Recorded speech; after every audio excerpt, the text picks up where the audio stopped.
காவல் உயர் அதிகாரி அவர்கள் அந்த பாலியல் வன்கொடுமை செய்தது ஒருவர்தான், அவர் ஞானசேகரன் தான் என்று குறிப்பிடுகிறார். ஆனால் மாணவி அவர்கள் புகார் கொடுக்கின்ற அந்த புகாரிலே அந்த ஞானசேகரன் அவர்கள்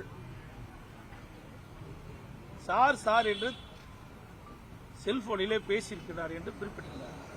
அப்படி என்றால் அவர் யார் என்று இதுவரை உயர்காவல்துறையர்கள் தெரிவிக்கப்படவில்லை. இதை மறைக்கின்றார்கள். இது வன்மையாக கண்டிக்கத்தக்கது. அது மட்டுமல்ல, பல்லாயிரக்கணக்கான மாணவ மாணவிகள் படிக்கின்ற அண்ணா பல்கலைக்கழக பொறியியல் கல்லூரியில் எப்படி இவர் அடிக்கடி அங்கே நுழைந்து வளாகத்தில் சுற்றி தெரிய முடியும்? எந்த பாதுகாப்பும் இல்லாத ஒரு சூழ்நிலை இருக்கின்றது. தமிழகத்தில் பல்வேறு மாவட்டத்தில் இருந்து மாணவிகள் அண்ணா பல்கலைக்கழகத்திலே பொறியியல் படிப்பில் படித்து வருகிறார்கள். அவர்களுக்கு என்ன பாதுகாப்பு இருக்கின்றது? இன்றைய தினம் பெற்றோர்கள் அச்சப்படுகின்றார்கள். அரசை நம்பித்தான் அந்த பெற்றோர்கள் மாணவி அண்ணா பல்கலைக்கழக பொறியியல் கல்லூரியை படிக்க வைக்கின்றார்கள்.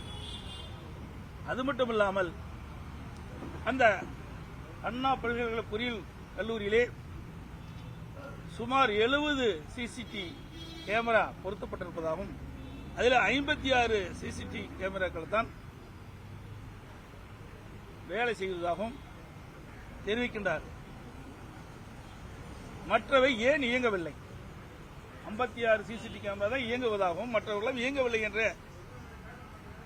ஒரு வெட்கக்கேடான செயலை இந்த அரசு தெரிவித்திருக்கின்றது. அது ஒரு முக்கியமான பகுதி. அப்படி மக்கள் நடமாட்டம் கூடிய அந்த பகுதியிலேயே இப்படிப்பட்ட ஒரு பாலியல் வன்கொடுமை நடப்பது கண்டிக்கத்தக்கது. அதோடு ஞானசேகரன் என்பவர் சரித்திர பதிவேடு குற்றவாளி.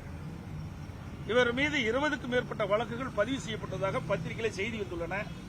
சில வழக்குகள் தீர்ப்பு கிடைக்கப்பட்டிருக்கின்றன. இன்னும் பல வழக்குகள் நிலுவையில் இருக்கின்றது. இப்படி சரித்திர பதிவேடு உள்ள குற்றவாளி எப்படி தங்குதடை இல்லாமல் அண்ணா பல்கலைக்கழக பொறியியல் கல்லூரியில் நடமாட முடியும்? இதை எப்படி அனுமதித்தார்கள்? இப்படிப்பட்ட சரித்திர பதிவேடு உள்ள குற்றவாளிகள் உள்ளே நுழைந்தால் இப்படிப்பட்ட நிலைமைதான் ஏற்படும்.